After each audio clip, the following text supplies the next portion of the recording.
안녕하십니까. 저는 포항 순수한 교회를 섬기고 있는 김문수 목사입니다. 오늘은 오병이어 특강 두 번째 시간, 하나님의 뜻은 무엇인가, 지난 시간에 이어서 계속 강론하도록 하겠습니다.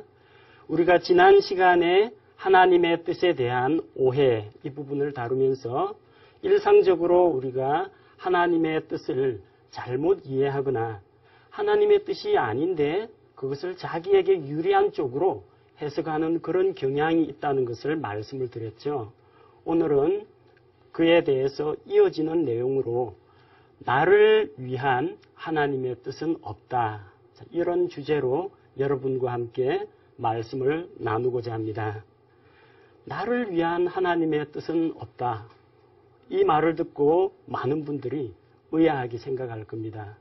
하나님의 뜻은 무엇인가 강론을 한다고 해서 나를 위한 하나님의 뜻은 무엇일까 궁금해서 이 자리에 계신 분도 많이 계실 텐데, 아니 나를 위한 하나님의 뜻이 없다면 도대체 어떻게 해야 되느냐 당황하시는 분들이 많으실 줄로 압니다. 그러나 성경에는 나를 위한 하나님의 뜻은 없습니다. 찾아봐도 없습니다. 많은 사람들은 하나님께서 자기를 위한 최적의 인생 코스를 준비해 놓았다고 생각합니다. 그래서 그게 도대체 무엇일까? 나를 위해서 설계해 놓으신 하나님의 청사진은 무엇일까? 거기에 대해서 궁금하게 생각합니다. 그것만 알 수 있다면 내가 하나님의 뜻대로 하나님의 길에 하나님께 순종할 수 있을 텐데, 나를 위한 하나님의 계획과 나를 위한 하나님의 뜻은 무엇인가? 여기에 대해서 관심을 기울이는 분들이 너무나 많습니다.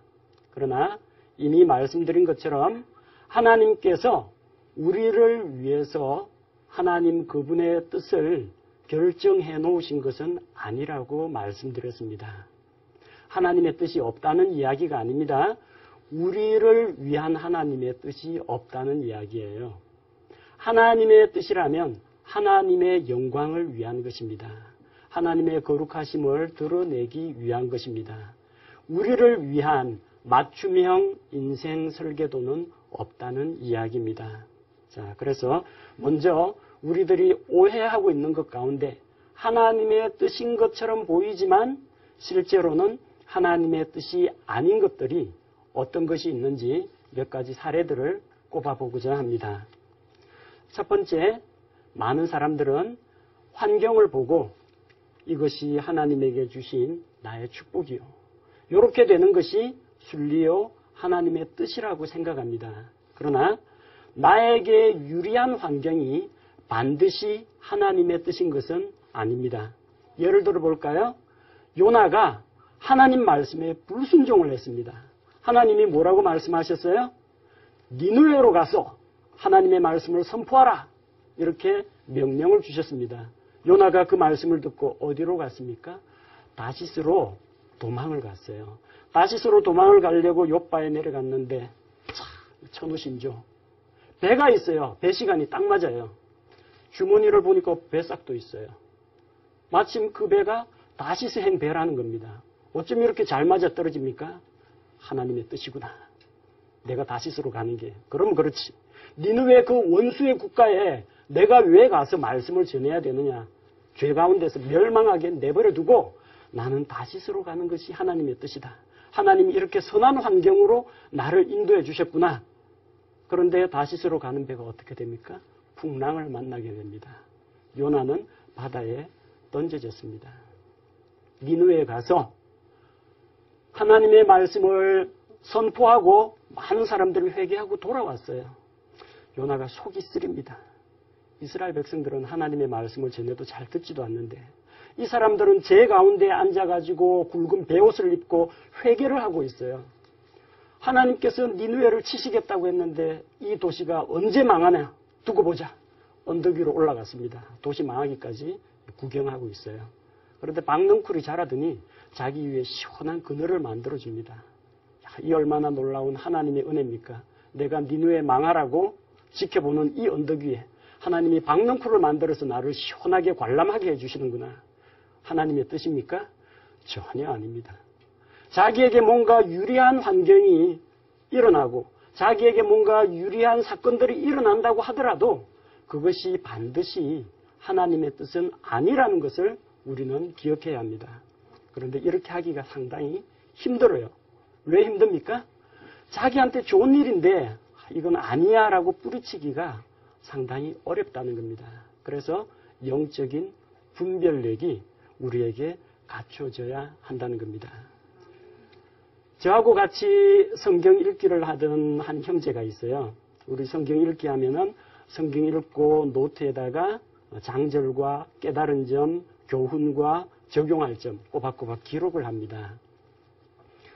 한 1시간 정도 하다 보니까 그 형제가 이 가지고 온 연필 심이 똑 부러졌어요.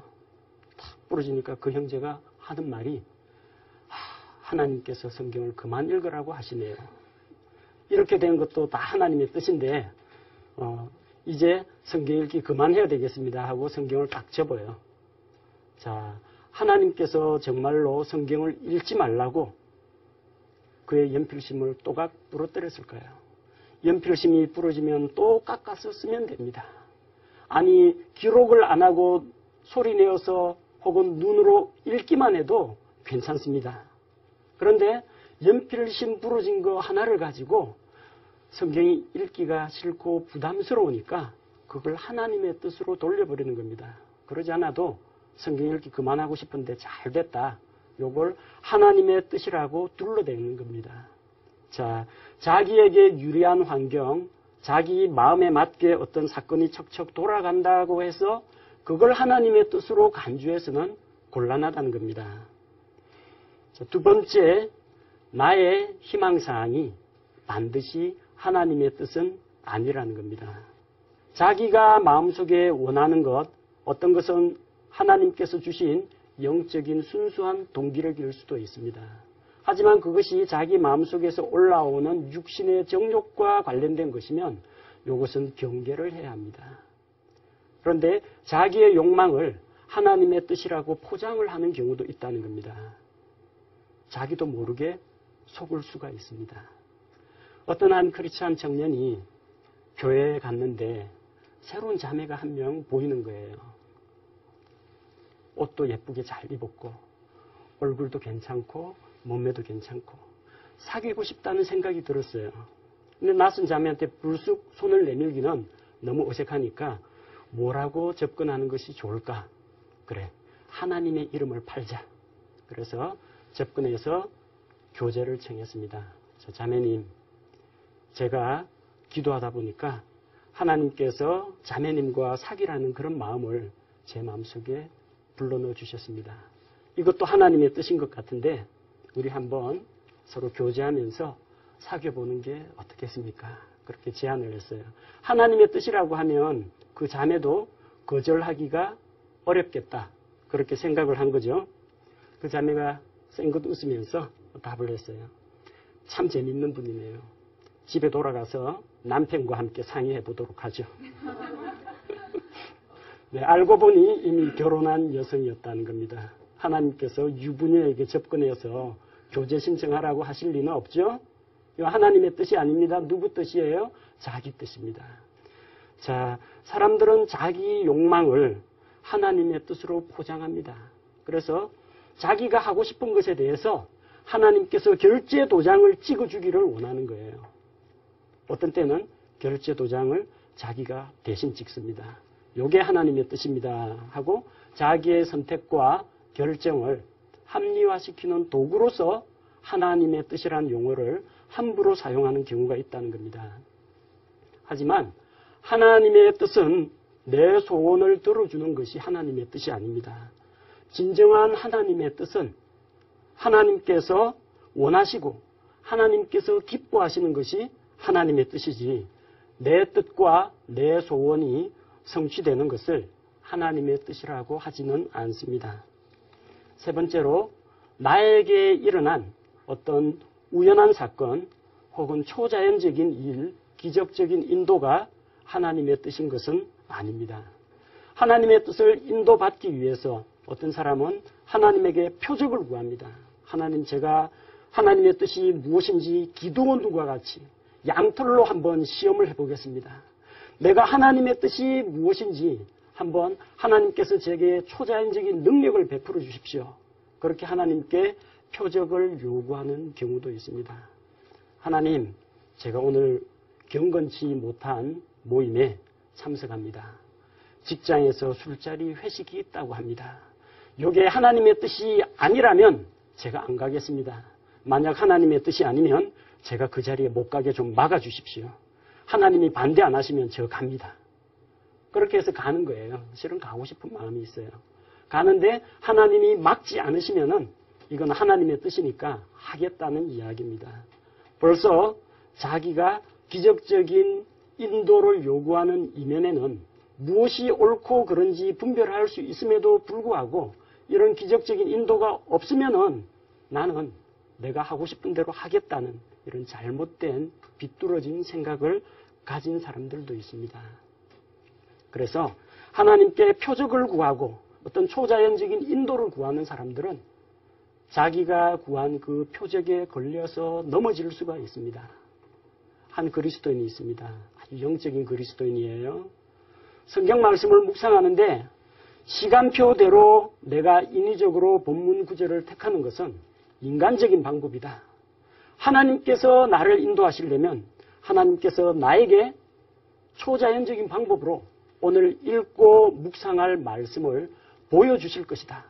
하나님, 저는 그런 하나님을 믿습니다. 그렇게 생각하고 하나님께 제안을 했습니다. 하나님, 제가 눈을 감고 성경책을 촥 열어서 한 구절을 짚었을 때 제 손가락이 가리키는 그 구절이 오늘 하나님께서 제게 주시는 주의 말씀으로 알겠습니다. 그게 주의 뜻인 줄 알고 순종하겠습니다. 그렇게 결심을 했어요. 그래서 아침에 일어나서 성경 말씀을 눈 감고 딱 열고 한 구절을 딱 찍었는데 마태복음 27장 5절 유다가 목매어 죽으니라. 이 구절이 걸려서 하나님, 이건 좀 아닌 것 같습니다. 한 번만 더 하겠습니다. 다시 눈을 감고 성경책을 열고 한 구절을 딱 찍었습니다. 이번에 보니까 누가복음 10장 37절 선한 사마리아인 이야기. 가서 너도 이와 같이 하라. 또 걸렸어요. 이와 같이 하라. 앞구절처럼 하라는 이야기예요. 하나님, 3번. 세 번째 한 번만, 마지막으로 한 번만 더 하겠습니다. 그래서 이번에도 눈을 감고 경건한 마음으로 성경책을 열고 한 구절을 딱 찍었더니 요한복음 13장 27절 유다야, 내 하는 일을 속히 하라. 세 번 다 그렇게 말씀이 나오는 거예요. 기적적으로, 신기하게도. 자, 그러면 이 사람이 이 말씀을 따라서 유다처럼 목매어서 자살하는 것이 하나님의 뜻이라고 생각합니까? 성경의 기본 원리에 비춰볼 때 자살하는 것은 하나님의 뜻이 아닙니다. 또한 눈 감고 한 구절을 딱 찍어가지고 우연히 기적적으로 하나님의 인도를 받는 이런 방식도 하나님의 뜻이 아니라는 겁니다. 그래서 우리가 이런 것들을 경계할 필요가 있습니다. 하나님께서는 자신의 뜻을 이런 우연이나 초자연적인 방법이나 기적을 통해서 나타내지 않습니다. 하나님의 뜻은 어디에 나타나 있습니까? 성경 말씀에 나타나 있습니다. 그래서 성경을 통해서 하나님의 뜻을 발견하려고 해야지 성경이 아닌 다른 것에서 내적 음성이니 직통계시니 환경의 변화니 아니면은 초자연적인 현상이니 이걸 통해서 하나님의 뜻을 분별하려고 하는 것은 어리석은 일이라는 겁니다. 다음으로 오늘 우리 특강에서 다루어야 할 가장 중요한 내용, 나를 위한 하나님의 뜻은 없다. 이 부분을 말씀드리고자 합니다. 나를 위한 하나님의 뜻. 자, 하나님의 뜻은 반드시 하나님의 영광을 위한 것이어야 합니다. 그분이 높임을 받고 그분의 선하심과 의로우심과 거룩하심이 드러나고 그를 통해서 하나님이 사람들로부터 영광과 존귀를 받는 것이 하나님의 뜻입니다. 나를 위해서 하나님께서 나의 시중을 들어주고 내 계획표를 짜주고 또 나를 기계적인 조작으로 인명 조종하듯이 조종하는 것은 하나님의 뜻이 아니라는 겁니다. 나를 위한 하나님의 뜻을 추구하는 사람들의 공통점이 있습니다. 그것은 무엇이냐면 하나님의 뜻에 액센트가 찍히는 게 아니고요. 나를 위한 요 네 글자에 강조점이 찍힙니다. 그래서 나를 위한 나 중심으로 모든 것을 생각한다는 겁니다. 온 세계가 나를 중심으로 돌아가고 있고 내가 세상의 중심이다. 그런 자기 중심적인 세계관에 빠진 사람들이 나를 위한 하나님의 뜻을 추구합니다. 하나님을 주님으로 모시지도 않고 하나님을 그냥 나를 위해서 문지르면 나타나는 램프의 요정 지니와 같은 그런 존재로 부려먹으려고 하는 사람들, 그런 사람들이 나를 위한 하나님의 뜻을 찾는다는 겁니다. 내가 짜장면을 먹는 것이 하나님의 뜻인가? 짬뽕을 먹는 것이 하나님의 뜻인가? 성경 찾아보면 뭐라고 나와요? 성경에 뭐 먹으라는 이야기 없습니다. 나를 위한 내 오늘 식단 메뉴를 결정하기 위한 성경 구절은 나오지 않는다는 이야기예요. 뭐가 나옵니까? 고린도전서 10장 31절 너희가 먹든지 마시든지 무엇을 하든지 다 하나님의 영광을 위하여 하라. 사람들은 무엇을 먹을까에 관심을 두고 무엇을 먹는 것이 하나님의 뜻이냐 그렇게 물어봅니다. 하지만 하나님께서는 우리가 무엇을 먹느냐보다 무엇을 위해서 먹느냐, 그것을 먹고 무엇을 하려고 하느냐 여기에 더 관심을 두고 계시다는 겁니다. 내가 창세기를 읽는 것이 하나님의 뜻입니까? 마태복음을 읽는 것이 하나님의 뜻입니까? 성경 찾아보세요. 안 나옵니다. 성경에는 그렇게 되어 있지 않습니다. 시편 119편 읽어보면 하나님의 말씀을 꿀송이보다 더 단 말씀으로 사모하는 마음으로 읽으라고 했습니다. 또 그 말씀을 읽을 때 하나님의 말씀을 거역하지 말고 순종하라고 말씀하셨습니다.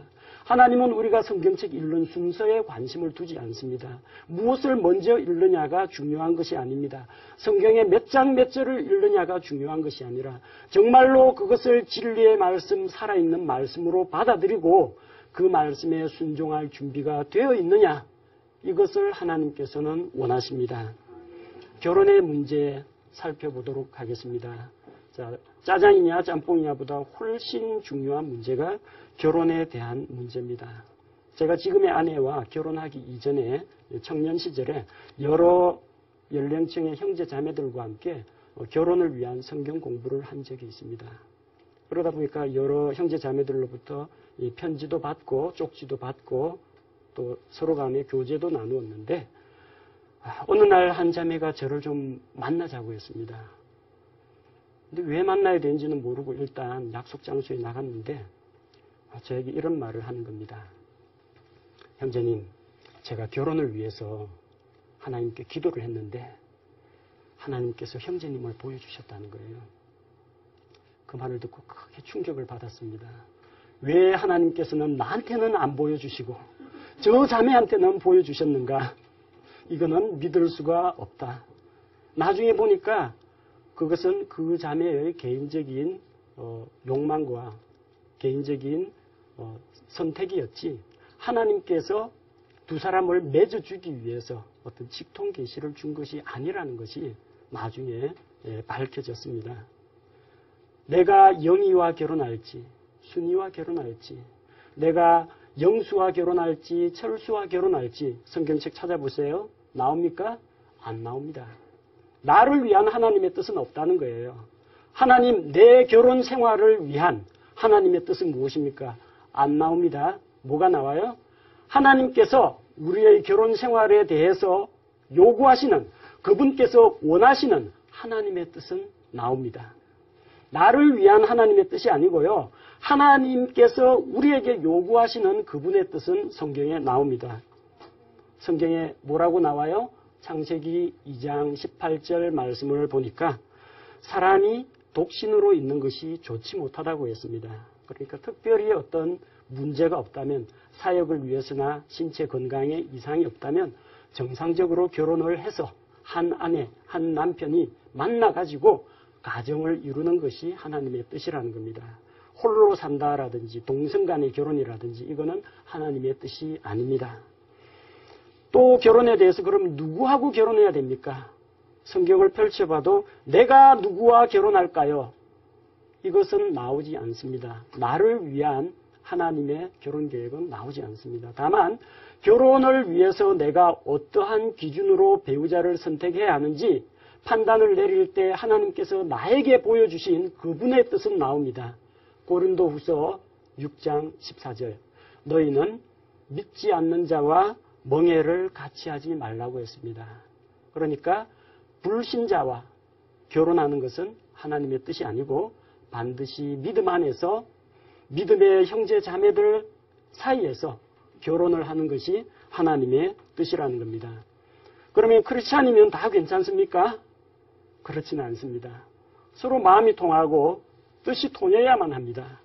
아모스 3장 3절 말씀 두 사람이 의합지 못하고 어찌 동행하겠습니까? 의기투합할 수 있어야 돼요. 예수님만 믿는다고 되는 것이 아니라 같은 비전과 같은 목표를 가져야 합니다. 같은 신앙의 칼날을 가지고 있어야 됩니다. 그래야만 두 사람이 하나님의 일을 뜻을 모아서 부부가 합심해서 사역을 할 수가 있는 겁니다.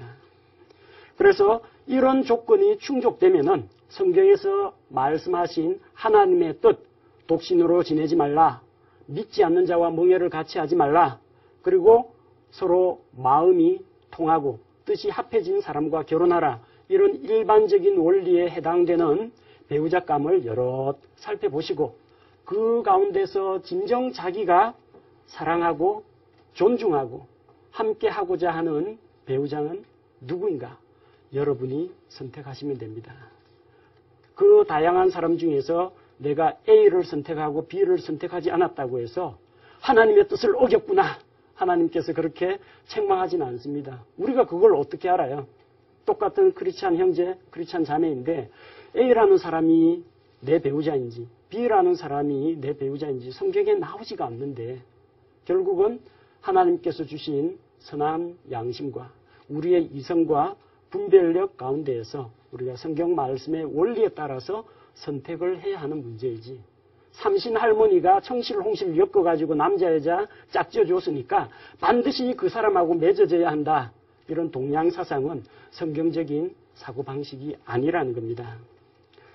우리는 나를 향한 하나님의 뜻을 찾아야 합니다.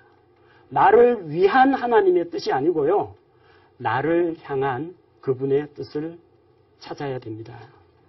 성경에는 나를 위한 하나님의 뜻은 나오지 않지만 사람들을 향한 그분의 뜻은 나옵니다. 너희에 대한 하나님의 뜻은 나옵니다. 너희를 향한 하나님의 뜻은 나옵니다.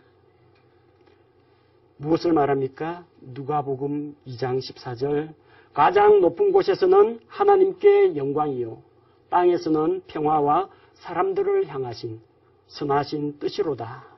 예수님께서 이 세상에 오신 것, 성부 하나님께서 성자 예수님을 사람의 몸으로 이 세상에 보내신 것은 사람들을 향한, 사람들을 구원하기 위한 그분의 선하신 뜻이라는 겁니다. 사람들이 구원받는 것이 하나님의 뜻입니다. 데살로니가전서 5장 18절 모든 일에 감사하라. 이것이 그리스도 예수님 안에서 너희에 대한 하나님의 뜻입니다. 하나님의 뜻이 뭡니까? 우리에게 요구하시는 뜻이 무엇입니까? 모든 일에 대해서 하나님께 감사하는 것이 하나님의 뜻이라는 겁니다. 예레미야 29장 11절 너희를 향해 내가 생각하는 생각을 내가 아노라. 그것은 평안을 주려는 생각이요 재앙을 주려는 생각이 아니니 곧 기대하던 결말을 너희에게 주려는 것이라. 주가 말하노라. 너희를 향해 가진 나의 생각을 하나님께서 알고 계신다고 했습니다. 우리를 위한이 아니고 너희를 향하여 내가 가지고 있는 생각, 나의 뜻, 주 하나님의 뜻, 그것을 우리가 찾아야 합니다. 나를 위한 하나님의 뜻이라고 하면 내가 주인이 되고 하나님이 나를 위해서 계획표 짜주고 그리고 그 계획대로 실행시켜주는 소원을 들어주는 요정에 불과합니다. 그러나 성경의 하나님은 전지전능하시며 거룩하시며 절대 주권을 가지고 온 세계를 다스리시는 주 하나님이십니다. 여러분은 하나님을 주님으로 고백합니까?